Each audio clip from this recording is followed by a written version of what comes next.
Very good afternoon to everyone. Welcome to white and neat channel. आज हम बात करेंगे लेक्चर 5 के अंदर cell cycle and cell division में साइटोकाइनेसिस क्या होता है। इससे पहले हमारे 4 लेक्चर इस पे हो चुके हैं, 4 क्लास हो चुकी हैं सेल साइकिल सेल डिवीजन के अंदर, और कल इसके ऊपर आखिरी क्लास होगी जिसको आप कहेंगे जो लेक्चर 6। वहां पर हम कंप्लीट करेंगे पूरे चैप्टर को, और कल का हमारा जो मेन टॉपिक होगा that will be meiosis. Meiosis 1 क्या होता है, 2 क्या होता है, मियोसिस 1 के अंदर कितने स्टेप्स होते हैं, कितनी सब फेस हैं, उनमें कौन कौन से होते हैं, लेप्टोटीन, जाइगोटीन, पेकाइटीन, डिप्लोटीन, डाइकाइनेसिस, ये सारे वर्ड हम कल देखेंगे होते क्या है। तो चलो आज की क्लास के अंदर क्या जो हमारा मेन टॉपिक है that is called as, main topic का नाम है साइटोकाइनेसिस। इसके अलावा और नहीं, इसके अलावा यहाँ पर ये देखना है कि क्या सिग्निफिकेंस होता है, क्या फायदा होता है माइटोसिस का। उसके अलावा यहाँ पे थोड़ा बहुत एक नाम आता है कैंसर का, जो हम कह लेते हैं थोड़ा बहुत क्या होता है, उसके बारे में भी जानेंगे एक्चुअली इसकी पॉसिबिलिटी कब आई होती है। तो चलो क्लास को स्टार्ट करते हैं कि क्या होता है माइटोसिस, क्या होता है सबसे पहले साइटोकाइनेसिस, इसे देखते हैं। जो माइटो साइटोकाइनेसिस है, सबसे पहले सुने ध्यान से, साइटोकाइनेसिस क्या होता है आपको अच्छे से पता है। नॉर्मली क्या आता है आफ्टर कैरियोकाइनेसिस, जब न्यूक्लियस का डिवीजन हो जाता है, after karyokinesis the cytokinesis occur. तो किसके बाद होता है बताइए साइटोकाइनेसिस? ये होता है कैरियोकाइनेसिस के बाद। तो उससे बाद में पहले नहीं होता है, बिल्कुल नहीं, क्योंकि जब प्रोफेस, मेटाफेस, एनाफेस, टीलोफेस, जो ये नाम है आपके पास में, जब क्रोमोजोम का कंडेंसेशन हो जाता है, फिर क्रोमोजोम कंडेंस होते हैं प्रोफेस में, मेटाफेस में क्रोमोजोम अरेंज कहाँ होते हैं, इक्वेटर पे, और एनाफेस में क्रोमोजोम का क्या होता है, स्प्लिटिंग ऑफ सेंट्रोमियर होता है। टीलोफेस के अंदर nucleolus, nuclear membrane, Golgi body, ER they get reappear. उसके बाद में होता है साइटोकाइनेसिस, और इन सारे स्टेप्स को हमने कहा था कैरियोकाइनेसिस, जिसका नाम आप एम फेस बोल रहे थे। तो मैं यहाँ पे मैंने क्या कहा है, कैरियोकाइनेसिस के बाद में होता है साइटोकाइनेसिस। अब ये दो तरह से होता है, यहाँ पे सुने ध्यान से, इट अकर्स बाय 2 मेथड। ये 2 मेथड से होता है। एक मेथड को आप कहते हैं as a cell plate, cell plate method, और दूसरे को हम कहते हैं as a cell furrow method. अब सेल प्लेट क्या होता है और सेल फरो मेथड क्या होता है, इसे जानेंगे डिटेल में। ये डिटेल में होते क्या है सर, होते किसके अंदर है, एक होता है प्लांट सेल में और एक होता है एनिमल सेल में। तो पहले हम बात करते हैं सेल फरो मेथड की, कि सेल फरो मेथड क्या है। सेल फरो मेथड, अगर हम इसको देखें डिटेल में, सेल फरो मेथड का मीन्स क्या आता है, सुने ध्यान से। जो एनिमल सेल है, in animal cell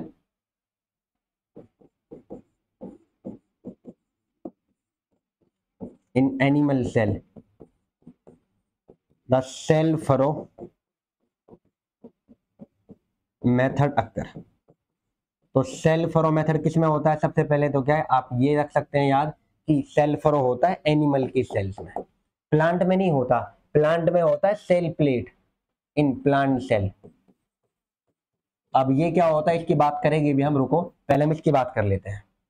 cell furrow के अंदर क्या आता है, हमारी जो सेल है, जितनी भी सेल्स है, नॉर्मली बताएं वो किससे, उनके सबसे आउटर मेम्ब्रेन का नाम क्या होता है। फॉर एग्जांपल ये एज ए सेल है, आपको मैं ये एग्जांपल के तौर पे हम ये जिसको सेल ले लेते हैं,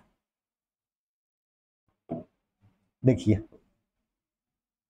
ये जो एनिमल सेल है। अब जो एनिमल की सेल है, सबसे बाहर इसमें क्या होती है, एनिमल की सेल में सेल मेम्ब्रेन होती है।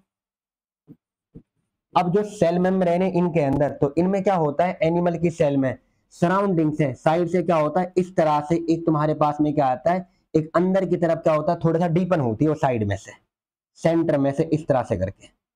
अब जब तुम साइड में से इसको क्या करोगे, डीप करोगे, अंदर की तरफ करोगे, मीन्स क्या है, यहां पर इन्होंने कह दिया कि जो आपके पास में ये वाला,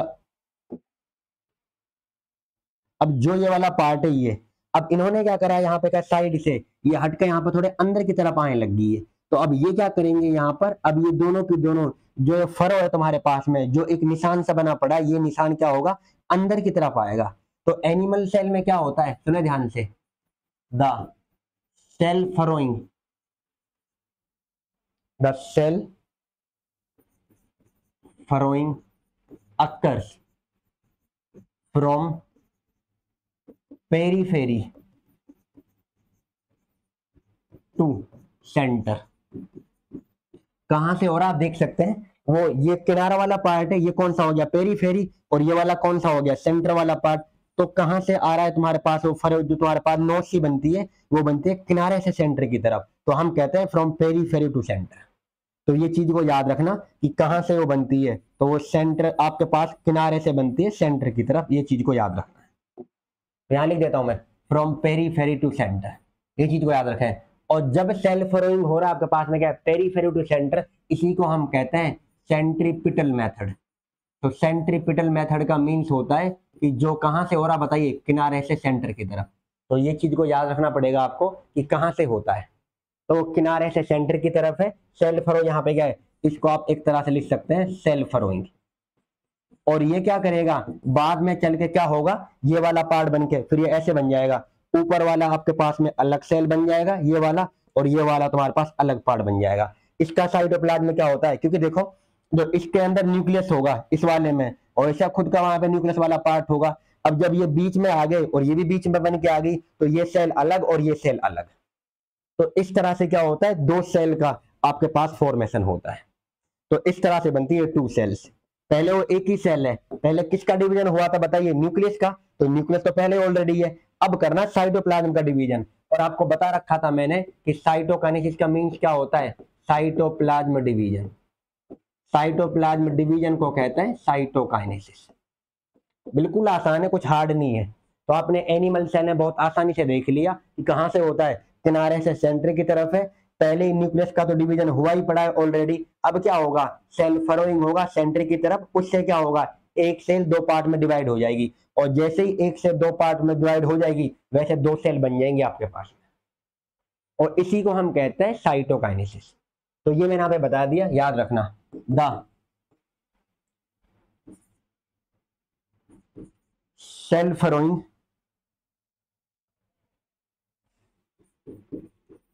the animal cell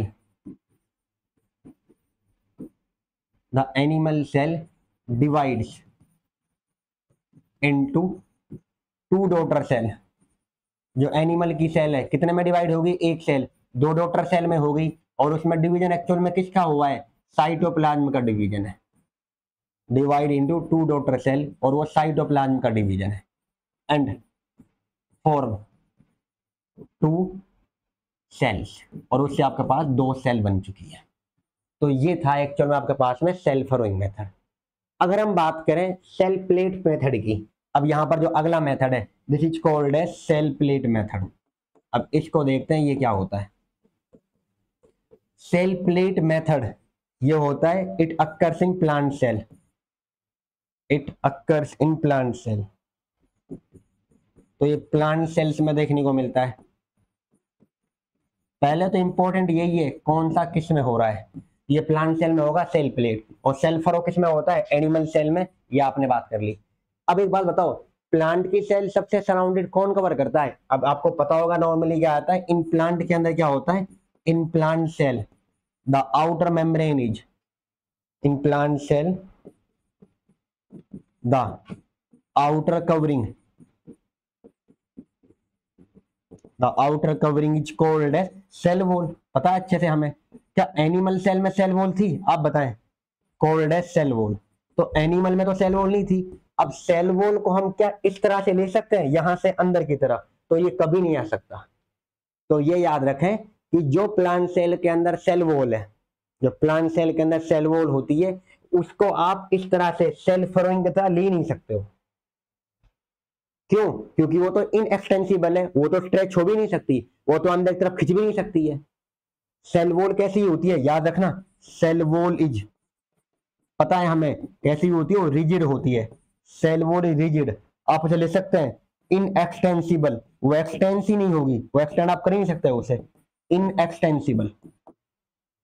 अब तो इसे कैसे डिवाइड करें, तो अब देखिए ये प्लांट सेल के अंदर क्या होगा, फॉर एग्जांपल ये प्लांट सेल है, तो ये प्लांट सेल हो गई।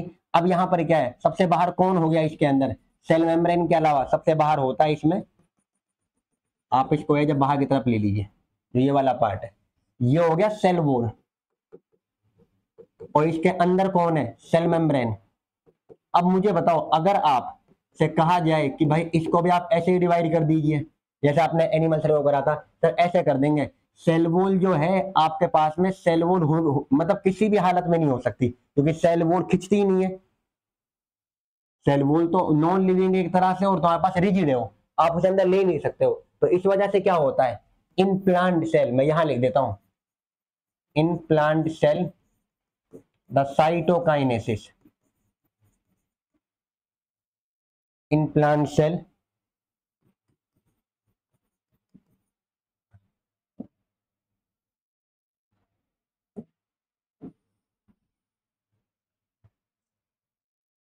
in plant cell the cytokinesis, क्या चाह रहा है, the cytokinesis occurs from the middle of the cell, cell के बीच में से स्टार्ट होगा वो।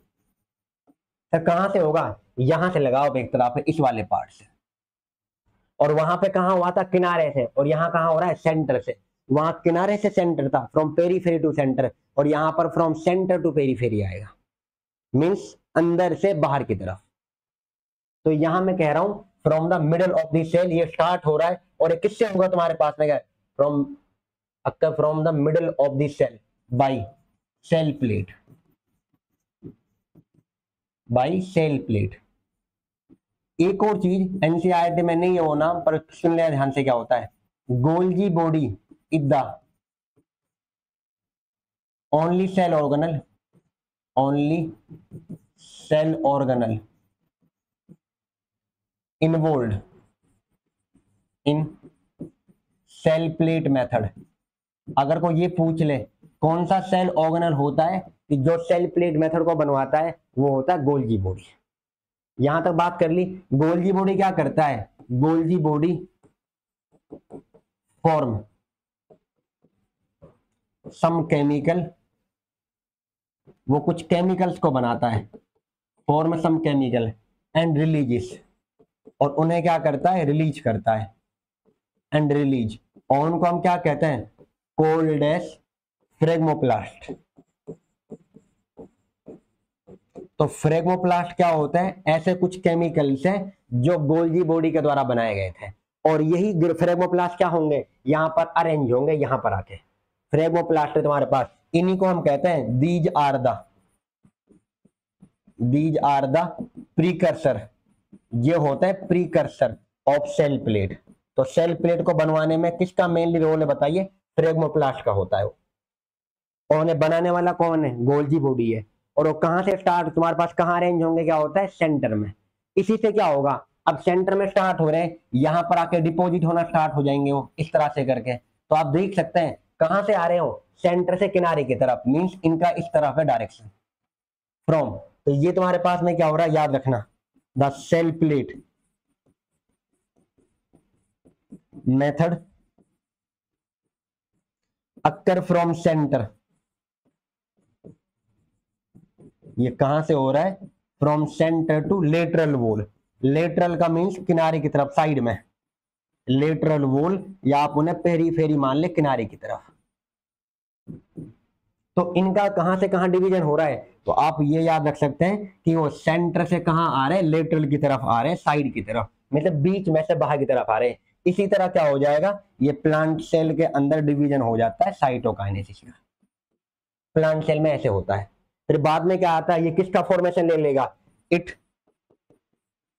फॉर्म द मिडल लेमिला, वो किसको बना लेगा बताइए, मिडल लेमिला को बना लेगा। और जो मिडल लेमिला है, मिडल लेमिला के साइड में सेलुलोज डिपॉजिट हो जाएगा, और वो सेल वॉल बन जाएगी। तो सेल वॉल कैसे बनती है, आप यहाँ पे आप देख सकते हैं, बेशक अगर आप चाहें तो, insides of middle lamella, insides of middle lamella the cellulose get deposited. कौन डिपॉजिट होता है बताइए, cellulose get deposit. And form cell wall. तो ऐसे बन जाती है सेल वॉल। तो आप ये याद रख सकते हैं, मेन पॉइंट जो है इसका ये है, प्लांट सेल के अंदर सेल प्लेट मेथड होता है, जो सेंटर से स्टार्ट होता है और लेटरल वॉल की तरफ आता है।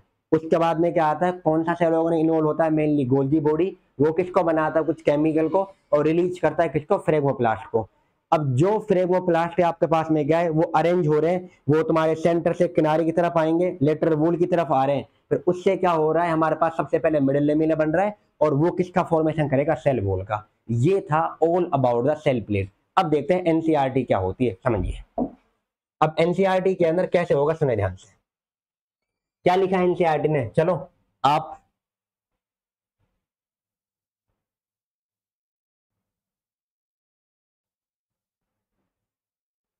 देखिए। माइटोसिस अकम्प्लिश, माइटोसिस जो होता है तुम्हारे पास, इसमें क्रोमोजोम का तो, बे यार एक सेकंड प्लीज, माइटोसिस में क्या होता है, अब आप अच्छे से इसका जान जाएंगे। यहाँ पर क्या है, माइटोसिस के अंदर क्या होता है, आप ये तो पढ़ गए। माइटोसिस में किसका डिवीजन हो गया था, डुप्लीकेटिव क्रोमोसोम का डिवीजन हो चुका है, जिसको हम आपने किस में पढ़ते हुए, ये कैरियोकाइनेसिस के अंदर। बट यहाँ पर जो सेल है वो भी तो दो डॉटर सेल में डिवाइड हो जाती है। अब देखो कैसे होता है वो, उस प्रोसेस का नाम क्या होता है, साइटोकाइनेसिस। हमें देख लिया, पहले कौन होता है, कैरियोकाइनेसिस, उसके बाद क्या होता है, साइटोकाइनेसिस। साइटोकाइनेसिस में किसका डिवीजन होगा, साइटोप्लाज्म का, उसे क्या कहेंगे, साइटोकाइनेसिस, आपने जो बार बार कह रहा हूं। आगे देखें, cell division is complete. Animal cell में देखो, this is achieved by appearance of furrow. क्या होता है एनिमल सेल में, साइड में आपको कहा था ना, एनिमल सेल के अंदर क्या होता है, साइड में तुम्हारे पास इस तरह से क्या फरो बनती है, इसे बोला उन्होंने फरो, ये फरो ये। इन द प्लाज्मा मेम्ब्रेन, अच्छे से पता है हमें, बाहर कौन होती है, सेल मेम्ब्रेन तो होती है, उसमें तो पेड़ होगी फरो, तो फरो इसके अंदर आ रही है। अगला देखिए, जो फरो है वो अंदर की तरफ डीपन होती है, गहरी होती जाती है, और क्या करती है, दो सेंटर को आपस में क्या होता है, डिवाइड कर देती है, जिससे साइटोप्लाज्म का डिवीजन हो जाता है दो के अंदर। क्या बोला इन्होंने, जो ये वाला पार्ट है, जो ये है, ये अंदर की तरफ और डीप में आता है, डीप में जाएगा, उससे क्या होगा, ये वाला अलग और ये वाला अलग, खत्म। उन्होंने फिर कहा, प्लांट सेल में देखो ये अलग तरह से होता है, क्योंकि प्लांट सेल में सबसे बाहर कौन होता है, इनएक्सटेंसिबल सेल वॉल, जो हो ही नहीं सकती, सेल वॉल होती है। तो उनमें क्या होता है, डिफरेंट मेथड होता है उसका, डिफरेंट मैकेनिज्म में बता दिया। प्लांट सेल में वॉल फॉर्मेशन कहां से स्टार्ट हो रहा है, देखो इन द सेंटर। एनिमल में कहां हो रहा था, साइड से, पेरीफेरी से किनारे, पेरीफेरी सेंटर की तरफ। प्लांट में कहां हो रहा है, सेंटर से, और सेंटर से कहां जाएगा, किनारे की तरफ, आउटवर्ड जाएगा, और जिससे कि वो लेटरल वॉल को मिला देगा। ये नाम मैंने ले लिया। अब कौन इन्वॉल्व कर रहा है, देखो, formation of new cell wall किससे बिगिन हो रहा है? New cell wall begin with the, यहां पर आएगा सेल प्लेट, वो सेल प्लेट से बिगिन होता है, begins with the cell plate, जो एज ए फ्रेगमोप्लास्ट बोला हुआ है। ये एनसीईआरटी की लाइन यहाँ पे कट गई है, दो चार लाइन। अब देखो उसमें एक और एनसीईआरटी की लाइन है जो मुझे बतानी थी, बहुत इंपॉर्टेंट। अब आपको पता है अच्छे से क्या होता है, देखो कहां लिखूं, यही लिख दो क्या, देखिए चलो मैं यहां कर देता हूं इसी के साइड में।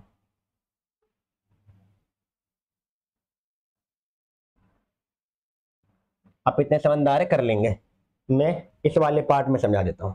देखिए,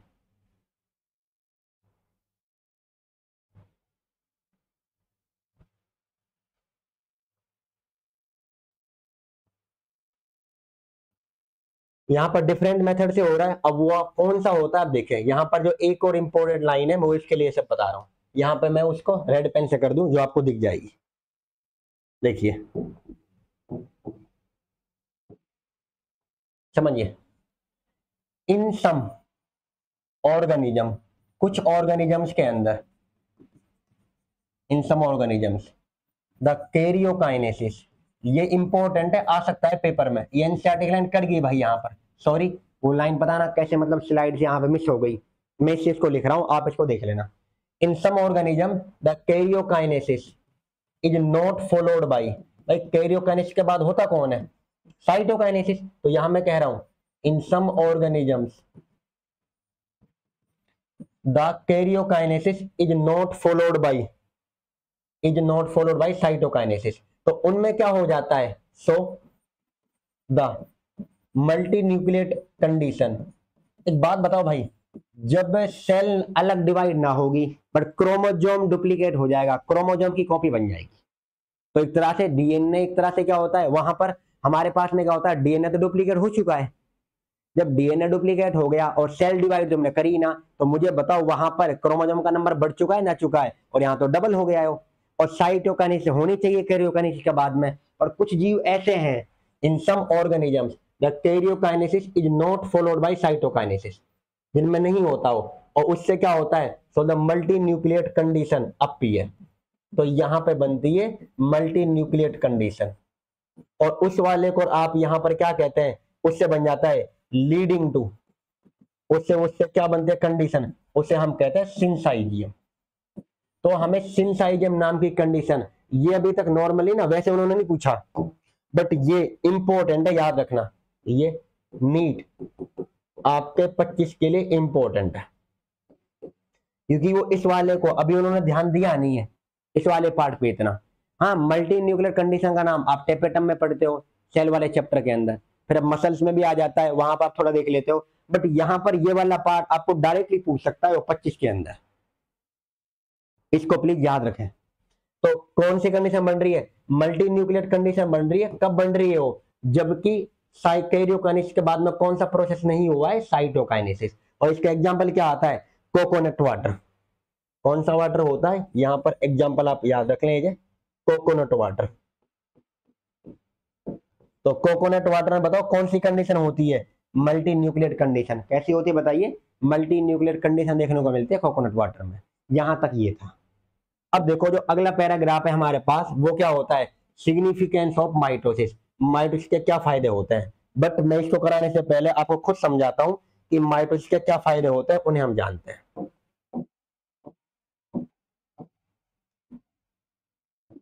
देखिए माइटोकाइंस माइटोसिस के क्या सिग्निफिकेंस है, समझिए। सिग्निफिकेंस ऑफ माइटोसिस,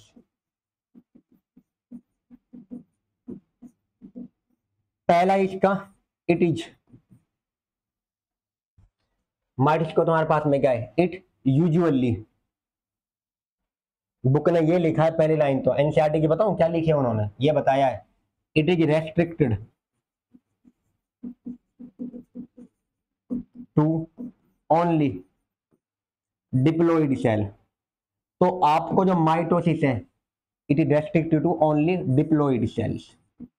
माइटोसिस आपको रेस्ट्रिक्टेड मतलब ज्यादातर, एक तरह से आप 99% बोल सकते हैं, माइटोसिस आपको कहां देखने को मिलेगा, नॉर्मली क्या आता है, तो वो मिलेगा आपको डिप्लॉइड सेल में। एनिमल की बात कर रहा हूं मैं।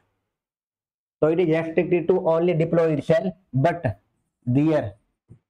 बट आल्सो, इसके अलावा देखो 99% किस में होगा, डिप्लॉइड सेल में होगा, बट ये हो सकता है, but also occur in haploid cell, वो हैप्लॉइड में भी होता है। और आप अच्छे से जानते हैं हैप्लॉइड क्या डिप्लॉइड क्या है। अगर डिप्लॉइड है इसको आप करते हैं एज ए 2n कंडीशन, और हैप्लॉइड है इसे आप करते हैं एज ए n कंडीशन।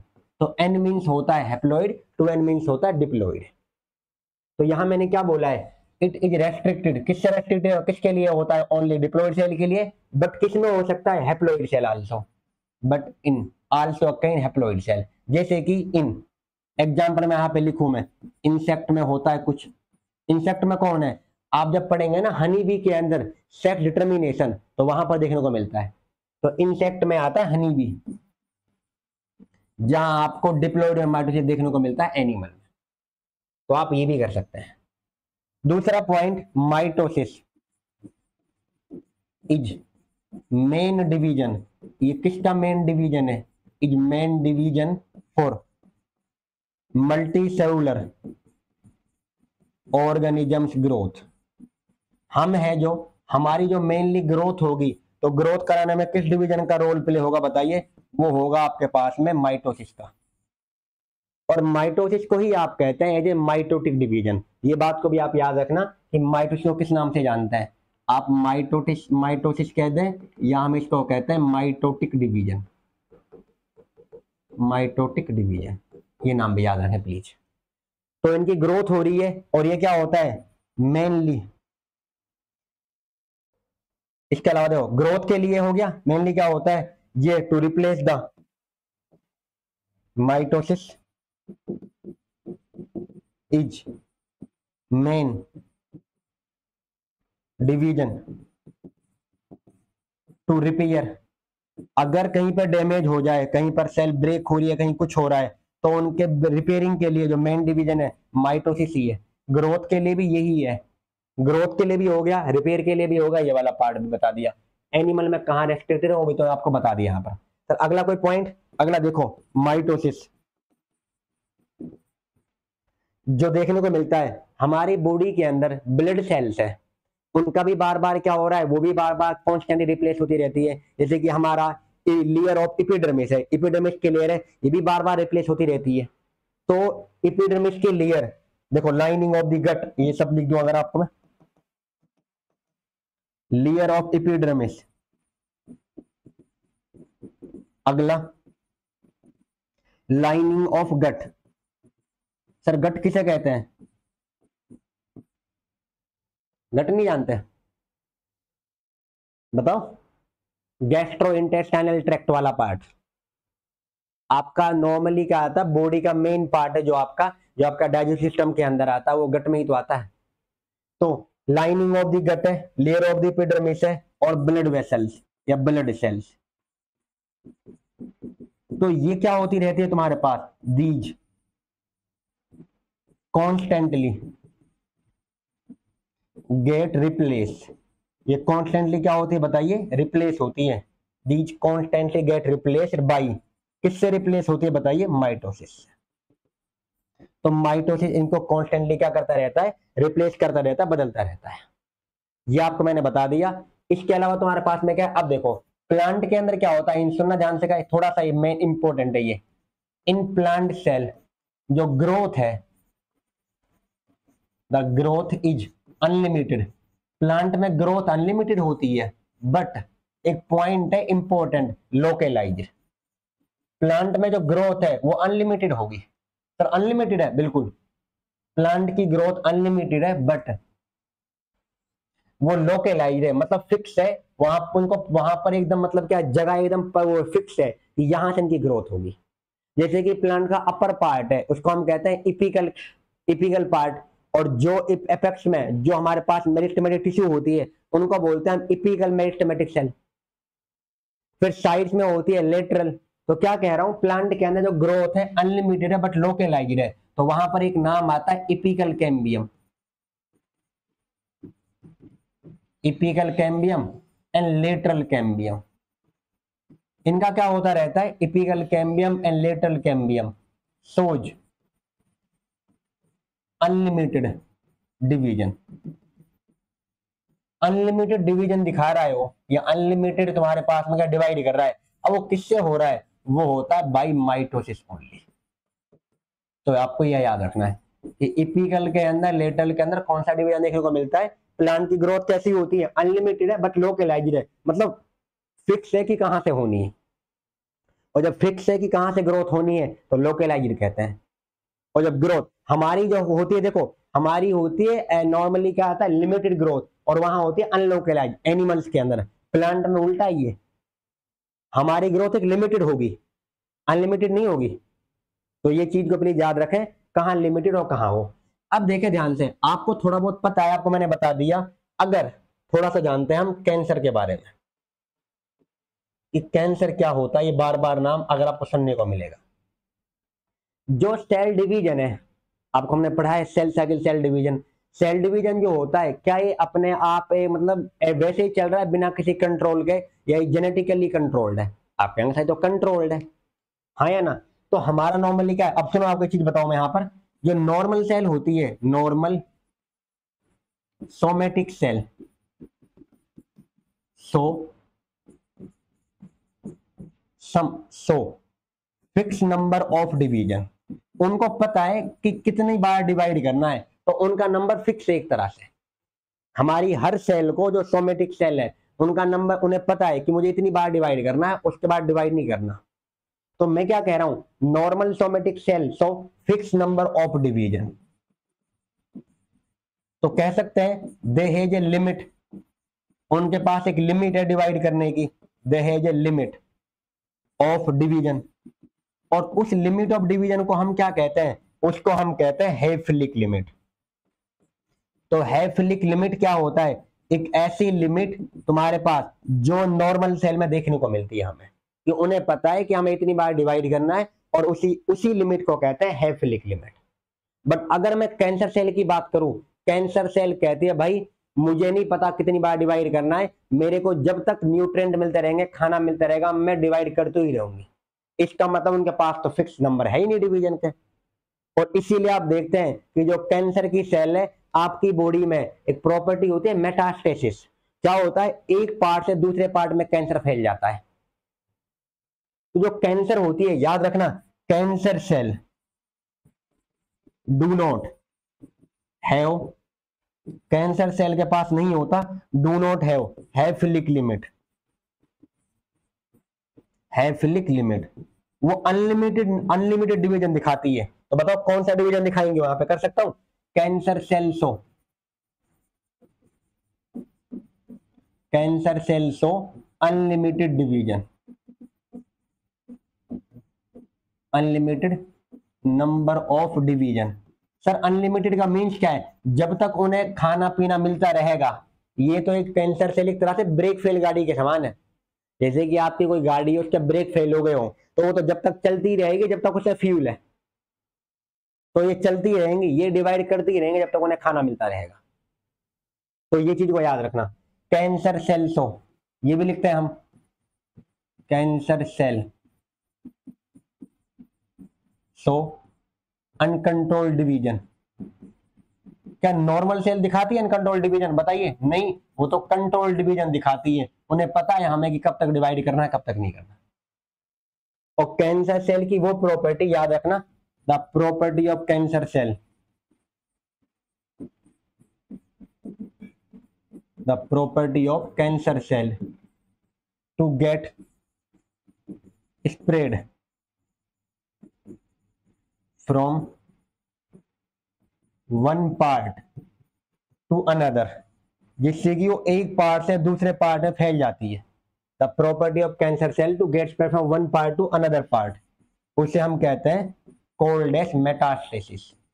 तो ये कैंसर की प्रॉपर्टी होती है, मेटास्टेसिस, ये प्रॉपर्टी होती है कैंसर की, जिससे कि वो फैल जाती है दूसरे पार्ट में। तो यहां तक हमने क्या है, ओवरऑल देखा है कैंसर का, थोड़ा बहुत मतलब आपने नाम लिया, कैंसर सेल कैसे डिफरेंट है नॉर्मल सेल से। नॉर्मल सेल का number fix number of division होता है, कैंसर सेल में नहीं होता, ये याद रखना। अगर ये क्वेश्चन बन के आ जाता आपके पास में, देखिए अगर हम ये क्वेश्चन लिखे statement 1, the mitosis division helps in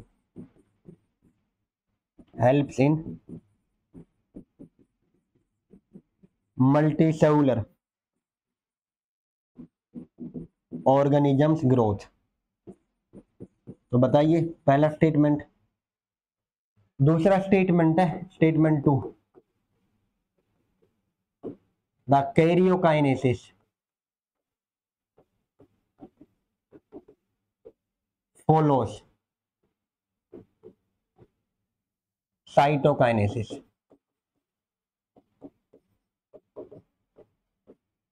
बताइए क्या कैरियोकाइनेसिस फॉलो करता है साइटोकाइनेसिस को, या साइटोकाइनेसिस फॉलो करता है कैरियोकाइनेसिस को? बताओ कौन किसके बाद आता है, पहले कौन सा होता है कैरियोकाइनेसिस, उसके बाद कौन होता है साइटोकाइनेसिस। तो कैरियोकाइनेसिस फॉलो नहीं करता साइटो को, साइटो करता है कैरियो को। तो ये गलत, ये इनकरेक्ट है, ये करेक्ट है। क्योंकि भाई इसके बाद ये होगा ना, तो ये थोड़ी इसको फॉलो करेगा, साइटोकाइनेसिस फॉलो करेगा कैरियो को। तो चलो अगला,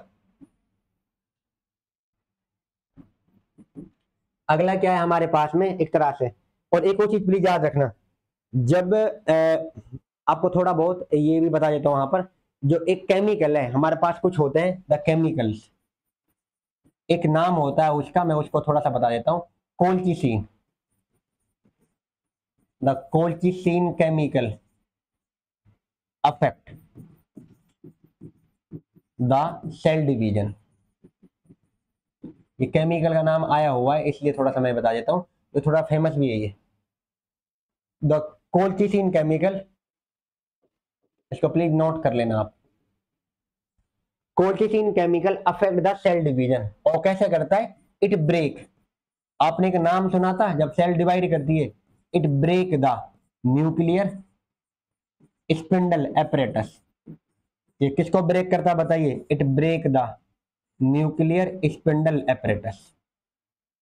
तो कोल्चिसिन केमिकल ब्रेक कर देता है किसको, न्यूक्लियर स्पिंडल एपरेटस को। अब जब इसी को ब्रेक कर दोगे तो बताइए ना इक्वेटर बन पाएगा, तो सेल का जो माइटोसिस का जो डिवीजन है वो तो हो ही नहीं पाएगा।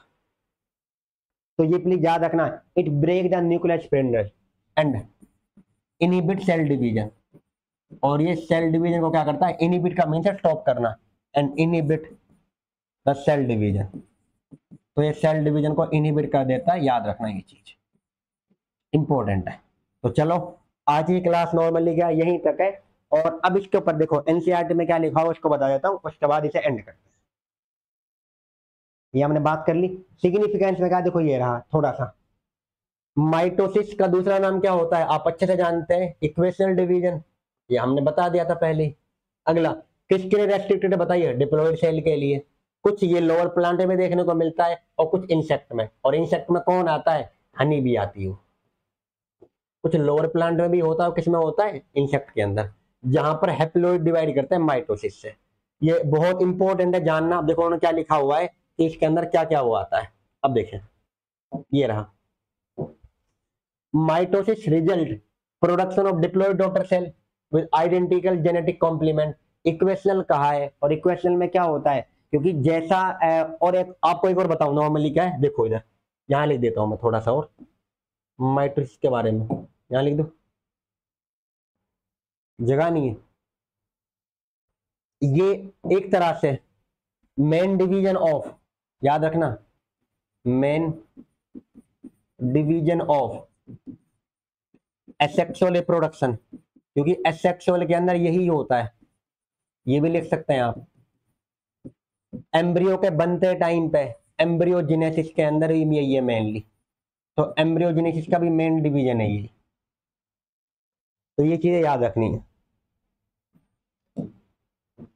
तो यहाँ पर आइडेंटिकल है, इससे क्या होता है देखो, रीस्टोर कर लेता है भाई। जब सेल ग्रोथ होती है तो न्यूक्लियस और साइटोप्लाज्म का रेशियो तो मतलब क्या होता है, डिस्टर्ब हो जाता है, नहीं हो जाता है, तो उसको रीस्टोर करने का काम तो यही करेगा माइटोसिस। तो वो कह रहा है कि सेल ग्रोथ से क्या होता है, result in disturbing the ratio between the nucleus and cytoplasm, उसको ये रीस्टोर कर लेगा, याद रखना।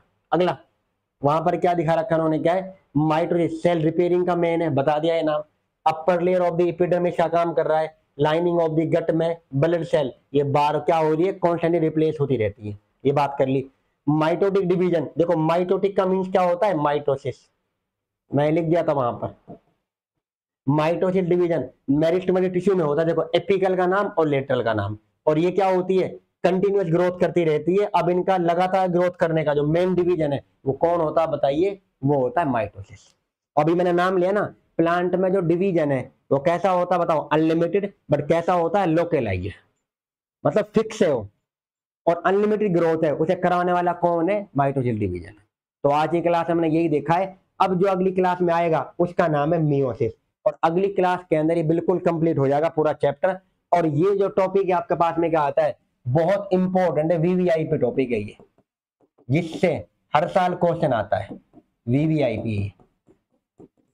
यहां पर हम सारे क्या करेंगे, मियोसिस को पढ़ेंगे, और जितने भी पीवाईक्यू है उन सबको कवर करेंगे जो आए पड़े हैं रिसेंट ईयर में। तो कल का आपका ये टॉपिक होगा। आज के लिए इतना ही। आप इस सब यहां तक क्या है अच्छे से रिवाइज करें, उसके बाद मियोसिस को पढ़ना, और ये पढ़ने के बाद में आपका ये पूरा चैप्टर तैयार है। इसके बाद में आप किसी भी बुक से जो क्वेश्चन लगाना चाहे, जो एनसीईआरटी बेस्ड हो और नीट के अंदर आए हुए हो, आप प्लीज वो प्रैक्टिस करें, सिर्फ आपको ये करना है। Thank you everyone and thanks for watching.